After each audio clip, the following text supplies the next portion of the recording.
Canadian health authorities have gone to great pains to keep concerns about the spread of Ebola in perspective.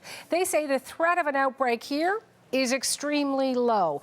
But what's being done at the source, on the ground in West Africa, to help the people there?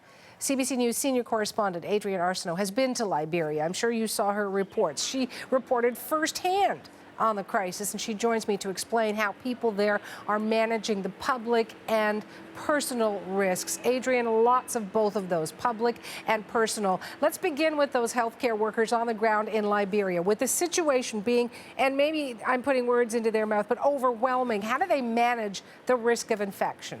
Well, a lot of them are terrified. As you know, the healthcare workers have been infected in sort of massive numbers in a country that can't afford to have any of them go down. So they're scared. They don't have enough supplies. We have seen plenty of cases of doctors using gloves with giant splits in them, people taking blood from suspected Ebola patients without coverings for their face, all catastrophically dangerous because they don't have the right supplies. You know, there are also places, though, that are managing the risk quite magnificently. We were in the WHO clinic called the Island Clinic, also one the MSF clinic. These are places that do have the right personal protection equipment. And sometimes the equipment looks a little different, but the procedures are almost the same. They begin with the basic premise that not a millimeter of skin is showing. Their protocols, I can say, appear significantly stricter than the protocols that were in place in Dallas in the first few days of that crisis. You know, they don their equipment and doff their equipment always with a buddy. It's a very slow process. It begins with a full spray down of bleach before they take anything off. Then one thing comes off, one of the gloves, more bleach. Another glove, more bleach. Goggles, another spraying of bleach, right until the point when they know they are completely clean. What has to be disposed of is burned right away. Very often there are things that can be reused, like the rubber boots and the rubber gloves, and those are decontaminated, again, methodically, and they go again. You know, you have to have a lot of respect for this process. At the MSF clinic, for example, in Monrovia, it's outdoors. These are tents. 617 staff have been working there with hundreds of Ebola patients, and so far they haven't been able to trace a single infection of a healthcare worker there. So, you know, you really have to hand it to them. You talk about all the equipment and the bleach, et cetera, that the healthcare workers have, but what about average citizens? What are they able to do to manage their own day-to-day risks? It's really hard for them. You know, people, what they do most obsessively is they bleach everything. You know, they begin every morning with a preparation of bleach. You see people washing their hands, going into and out of stores. They are covering up constantly. It's a place where you see lots of long sleeves and coats, even though it's extremely hot, because they're just trying to minimize their contact with other people.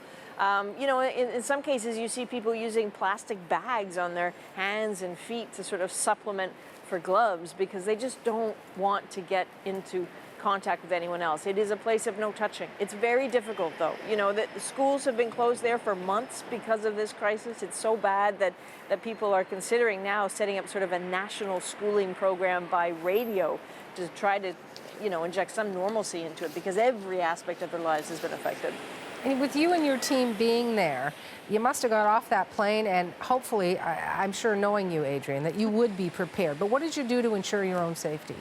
Well, we did what a lot of people do. You know, anybody who has to move through the city, for example, begins the day, again, with bleach, preparing the solution that you put into spray bottles that, you know, we use to spray constantly on our boots and our hands and our cuffs and our clothing, constantly spraying the car handles, anything to do with the car that when you go in and out of. This is a routine that you know, that you pick up from people there, and you learn to sort of love it. You spray down your phone. There isn't anything that isn't covered in bleach constantly. Again, there's a no touching rule.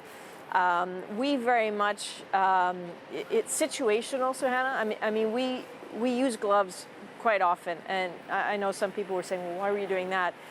There were a couple reasons for that. It's the rainy season. What's the first thing you do when you slip is you put your hand down. You know, you don't want to do that there, particularly if there's a chance that someone with Ebola has been sick there. That's an excellent way to get Ebola. So we were constantly wearing gloves, and you choose your circumstance to wear them, sometimes indoors, sometimes outdoors, and you feel rude a little bit doing that. You sometimes think, oh, people are going to think I'm horrible wearing gloves, but instead of them saying to us, why are you doing that, most frequently the question we got is, do you have any more? I have one final question for you. And Adrienne, this is a day where we are inviting viewers to get in touch with us, to ask questions about Ebola. There is a fear factor with this virus, and it's fair that people ask these questions. So let me pass one on to you. This came in on my Twitter account. It says, silly question, and I don't think any question is silly, by the way, because I've asked all the silly questions. There are none left. Should Adrienne have waited out a period of time to see if symptoms develop? Walk me through that, Adrienne.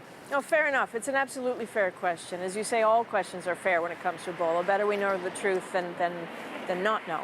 A couple things. We're not in quarantine. That is something that happens with people who have been exposed to the infected fluids of Ebola patients. We know that didn't happen with us. We know we weren't working with anyone in particular, unlike NBC, who did develop Ebola. So there's no need for a quarantine. We're not even self-isolating, which is a term you sometimes hear. We're doing what a lot of people are doing, which is that for a period of 21 days, which is considered to be the potential incubation rate period, we monitor our temperatures several times a day, always looking for spikes. In the event of a spike, we know we're always within 20 minutes of a particular hospital. Everybody is absolutely fine, though. What happens sometimes with a lot of workplaces is that it's very disrupting because people can be afraid. And so this has happened at hospitals and other facilities as well. So we're working off-site. I mean, we're here, we're not in the building. We're still working, but we're just not trying to make people uncomfortable.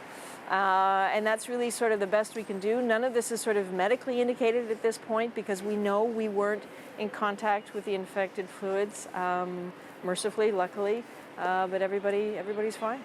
You know what? I'm glad you're home safe and sound. You travel all over, and sometimes that's worrisome, but it's great to have you home. Thank you, Adrienne. All right. CBC News senior correspondent Adrienne Arsenault joining me in Toronto.